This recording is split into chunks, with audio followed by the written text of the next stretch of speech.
on in, man. What's up, man? Smush that dude. Oh, dude, sorry, dude. Who had to go to driver's ed? Not Desmond. Stewart. Oh, okay. And I mean, I was like, banging out all these Brecos before he had to go. And I got it right in the nick of time. So it was that. Oh, and I had to run to the store to get more eggs because I didn't know they were going to spend the night. Right. And 9 eggs deep on 3 teens. So never has, never will. I said it, I gave to you. Never has, never will. I said it, I gave to you. Never will.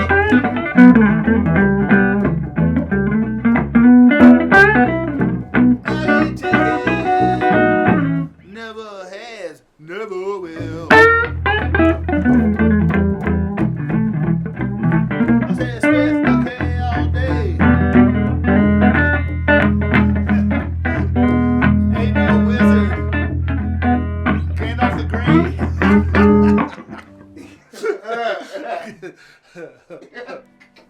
All right, let's do something. I mean, you can agonize over naming your band, and we had a bunch of them, and we've always done that, and it's like naming records and stuff. It's just kind of how do you want it to?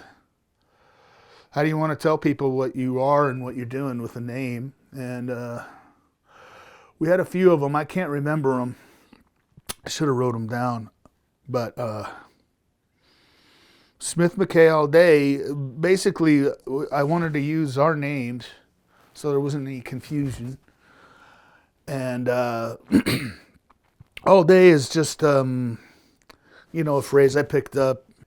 Just like we were talking about, because we both worked in restaurants. And we both cued in on that because, you're sitting there reading tickets, All right, you're the dude reading the tickets, You're in between You're like the prep guy at the station, talking to the waitresses, and you got your line cooks back here, and you say, all right, I got, eggs all day, so you're reading your ticket, and somebody's listening to you. So just because, the name we both kind of cued in on, just from working in both working in restaurants and stuff, so.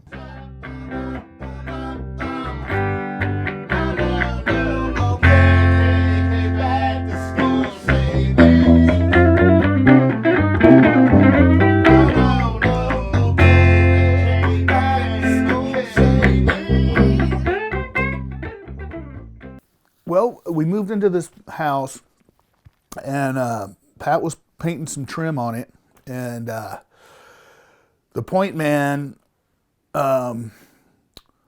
introduced himself and told me that Pat played music locally, and he had a LL Bean catalog in his pocket, and he was wearing what was like burgundy trousers. Yeah, and I was in khaki, and and he was very sexy. Anyways. Well, before I even met Jimmy, which is just funny, I shop at Natural Grocers, and I was in there working. I was shop there, and I was working there too for a little bit. And while I was working there, he would come in there, and I worked in the produce section. He'd come in there, and I said, this guy is not from around here. I guarantee you that.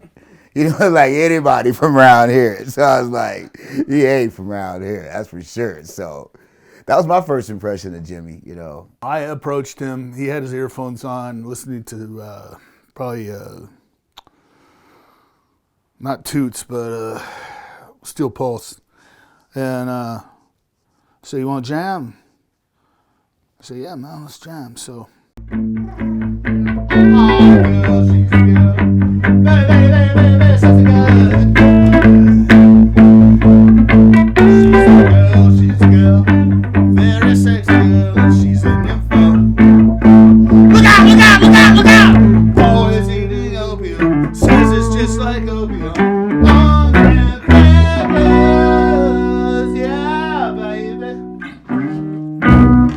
Basically, just that's all we do is seek fun.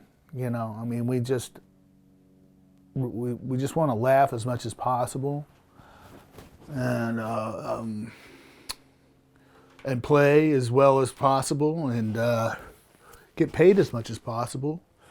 And when all that kind of grooves, then you know, we're a couple of happy dudes.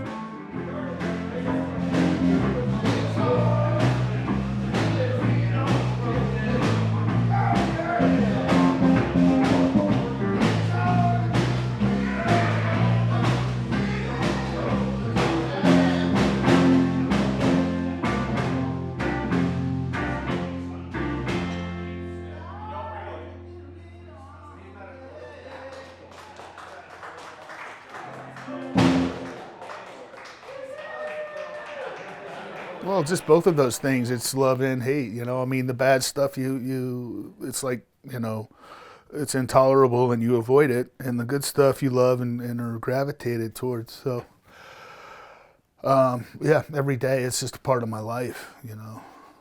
Like Jimmy said, you know, it's like a love-hate relationship. You know, what I love about it is it's kind of when I'm playing, I'm like, almost feel like I'm not there. Like I'm somewhere else, or you know, like or somebody else is doing this. Hopes for the future, music-wise, is for us to just play some decent gigs around here in Missoula. You know, try to make a couple dollars and have some fun. You know, I think me and Pat, you know, have a pretty good communication going as far as how we want to, you know, make another record. We've got one in the can right now. It's called On the Smile Side, and we're pretty happy with it. I mean, we did it really fast, and we did it with a budget.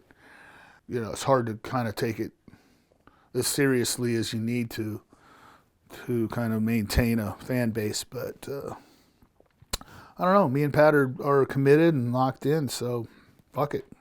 Girlie at the feed stove gives me no end of shit. So I talk sky hippie.